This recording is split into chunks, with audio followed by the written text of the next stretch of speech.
uyu munsi tugiye kuvuga ikintu kijyanye no gutega amatwi. Kimwe mu bintu ntekereza yuko ari ingenzi cyane kidufitiye akamaro mu ngeri zitandukanye. Gutega amatwi ni kimwe mu bintu gishobora kugufasha mu bijyanye n'imibanire, muri relationships. Iyo umuntu umuteze amatwi ashobora kumva aruhutse, n'urugero mushobora kumva bukundanye, n'urugero kurushaho. Ushobora gutega umuntu amatwi ukumva umwiyumvishemo. Ku bijyanye n'imibanire, gutega amatwi ni kimwe mu bintu bya mbere biba biri ki, cyangwa se biba ari zo nkingi z'umubano runaka. Nta nubwo ari kuvuga ngo ni mu mibanire gusa, mu kazi kose dukora, ikintu icyo ari cyose gisaba yuko uza kubonana n'undi muntu cyangwa se uruze gukorana n'undi muntu, uruze kugirana ibiganiro. Gutega amatwi byanze bikunze ni ikintu kiri buze kubigiramo uruhare rukomeye. Ikibazo kiri buze kuba iki ngiki: ese abantu bazi gutega amatwi ni bangahe? Mu kiganiro cy'uyu munsi turi buze kureba ibintu bitanu by'ibanze. Ni ukuvuga ngo ni iby'ibanze, nta nubwo ari byo bintu birenze. Ibintu by'ibanze bitanu ushobora kureba ukavuga uti ni ibintu bikora nibura ufite akantu k'ibanze katuma uba mu bantu bashobora kuba bazi gutega amatwi. Nitwa Gami the Psychologist. Iyi ni YouTube channel ukora ubumenyi bujyanye na psychology, imitekerereze, imyitwarire, ubumenyamuntu, ubuzima bw'umutwe ndetse n'ibindi bintu byose bishobora kudufasha kugira ngo tugire ubuzima bwiza. Ntibagirwe gukora subscribe, like, share na comment niba wakunze content. Ibi byose bizadufasha kugira ngo abantu bashobora gukunda ino content nabo babashe kwibona mu buryo bworoshye. Reka dutangire. Ese ni ikihe kintu cya mbere umuntu aba akeneye ku buryo bavuga uti uyu muntu azi gutega amatwi? Ikintu cya mbere gishobora kuranga umuntu uzi gutega amatwi ni ikintu kijyanye no kuba uwo muntu igihe gutega amatwi, igihe umubwira ikibazo, igihe umubwira ikintu icyo ari cyo cyose, aba ashobora kwirinda kuba yagucira urubanza bitewe n'ikintu uzi kumubwira. Hari umuntu ushobora kubwira ikibazo ukamubwira uti ndi kumva ntameze neza, dore ejo naraye nasinziye, none uyu munsi kubyuka ku kazi byanze, dore boss yampamagaye, ufite ubwoba, ntabwo nzi ikintu ndibuze gukora. Hanyuma igisubizo cye kikaza kubwira ati sinakubujije gutaha utinze ku buryo byakubujije kurara udasinziye, sinakubujije gukora ibi n'ibi n'ibi. Aho ngaho haba hajemo akantu karimo gucira umuntu urubanza, kandi ako kantu ni kamwe mu bintu bituma uburyo umuntu wakubwiraga ikibazo yiyumva bigabanuka, kumva yuko utari buze kumutega amatwi. Ese iyo umuntu akubwiye ikibazo ni kangahe wisanga wamujaji cyangwa se watangiye kugera umuhanda ukumucira urubanza? Icyo kibazo nugisubiza neza uri buze kumenya urugero uriho niba kuri ino ngingo yo gutega amatwi. Ikindi kintu cya kabiri gishobora kumenya niba uzi gutega amatwi, reka mbivugire hamwe nk'ahari ibintu byinshi kubera ko byenda gusa. Ikintu kijyanye n'ibintu ukora igihe umuntu arimo arakubwira ibintu bifatika. Ese umuca mu ijambo igihe atararangiza ikintu ari kukubwira?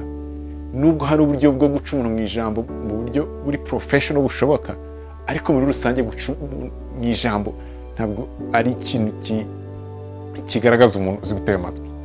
Ese iyo umuntu arimo arakubwira urimo uramwitegereza mu maso, muba murimo murarebana cyangwa urimo urareba telefone, utuntu nk'utwo dutoya, ese uba wamuteye umugongo? Utuntu nk'utwo dutoya wakwitwa ko ari dutoya ariko tugira impact, tugira uruhare runini mu buryo umuntu yumva ko bamuteze amatwi.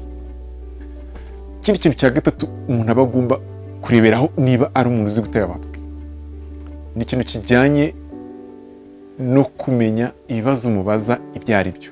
Iyo umuntu akubwiye ikibazo kimuhangayikishije cyangwa se ikintu cyose arimo arakubwira, hanyuma ukamubaza ikibazo, mu rugero urimo clarifying, urimo uramubaza ese ibi ngibi nibyo ushatse kumbwira, iyo ni skill nziza ya listening. Hari ubwo uba ushobora kuba ari uko utabisobanukiwe neza, ariko hari n'ubwo uba ushaka kugira ngo umwereke yuko icyo kintu wacyumvise uka-clarify, kuko hari ubwo ushobora gutega amatwi ukumva ikintu umuntu ashaka kukubwira. Niyo mpamvu kumenya uburyo ubaza ibibazo ari imwe muri skills, ari imwe mu kintu uba ukeneye kwiga gukora kugira ngo umuntu yumve ko wamuteze amatwi. Ikindi kintu ntekereza ko kinakomerera abantu benshi muri experience yanjye mu bijyanye no gutega amatwi ni ikintu kijyanye no guha agaciro ibintu umuntu akubwiye. hari ubwo umuntu akubwira ikibazo cyamuhangayikishije ubwo atangira kuvuga yuko cyatari ikibazo cyakwiye kumuhangayikisha, icyo gihe uba witesha agaciro, cyangwa se muri wowe ukumva icyo kintu ntabwo cyakakwiye kuba kibiremeye mu buryo we bimuremereyemo. So guha agaciro uburemere, guha uburemere ikibazo umuntu afite nk'ako wari kugiha, ni kimwe mu bintu bishobora gufasha muri listening, kubera ko bigufasha kumubaza ibibazo biri relevant, ibibazo biri buze kumufasha noneho kumusobanurira neza kurushaho, kubera yuko babiha agaciro. Niyo mpamvu no point twabanje yo kubaza ibibazo, kubaza ibibazo ni kimwe mu bintu bishobora kugaragaza ko umuntu wamuhaye agaciro. N'urugero, uri interested, ushaka kumutega amatwi. Igihe utamuhaye agaciro no kubaza ibibazo bishobora kugorana. Ikindi kintu cya nyuma cy'ingenzi wareberaho niba uzi gutega amatwi, ni ukumenya niba wowe wiyizi.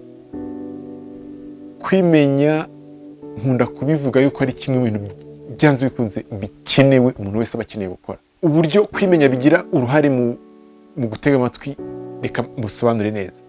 Hari ubwo umuntu ashobora kutubwira ikibazo hanyuma kigakangura amarangamutima yacu. N'urugero, ugasanga none utagiye kumugira inama zijyanye n'ibyo twebe twakwiye gukora, ugasanga turimo turamubwira ibyacu aho kugira ngo tube turimo turatega amatwi. Ubwo rero kwimenya, ukamenya uburyo ikintu umuntu aretse kubwira gishobora kugiraho ingaruka, ni kimwe mu bintu umuntu gishobora gufasha umuntu gutega amatwi abandi.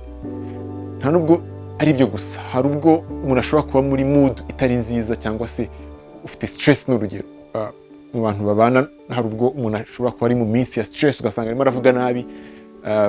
Iyo umuntu afite stress biragorana uburyo atega amatwi buranagabanuka, ariko ugasanga umuntu ntabwo tubizi neza, ntabwo tuzi yuko iyo ndi stress mvuga nabi. N'urugero, ku buryo gutega amatwi bingora. So kwimenya ni kimwe mu bintu bishobora kugufasha ku buryo n'igihe uri muri ya eta udashobora gutega umuntu amatwi neza, uba ushobora kumenya uburyo witwara bitewe n'igihe urimo utabereye gutega amatwi, ukaba ushobora kubikora ukagerageza, cyangwa se ukaba ushobora kuvuga uti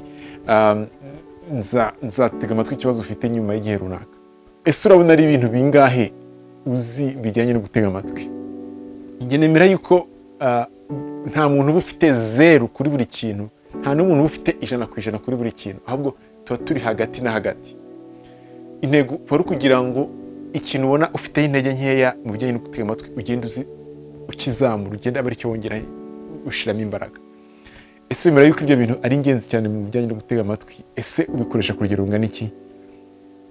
Ushobora kwisuzuma ukamenya yuko uri umuntu ushobora gutega amatwi. Nkuko nabivuze, gutega amatwi bizagufasha muri relationships, bizagufasha gusobanukirwa ibibazo by'abandi ku buryo ushobora kubafasha, bizagufasha gutuma abantu bakwiyumvamo, babasha kugufungukira bakakubwira ibibazo baremereye. Gutega amatwi bizagufasha ahantu hose, ikintu cyose kirimo communication, cyose kirimo kuvugana n'abantu, kirimo gutega amatwi. Listening, gutega amatwi byanze bikunze izabigufashamo. Nizere yuko wakunze content. Niba ariko bimeze, uduhe share, like, comment, ndetse ntibagirwe gukora subscribe niba utarabikora. Njye nitwa Gami the Psychologist, reka tuzongere kuvugana ubutaha.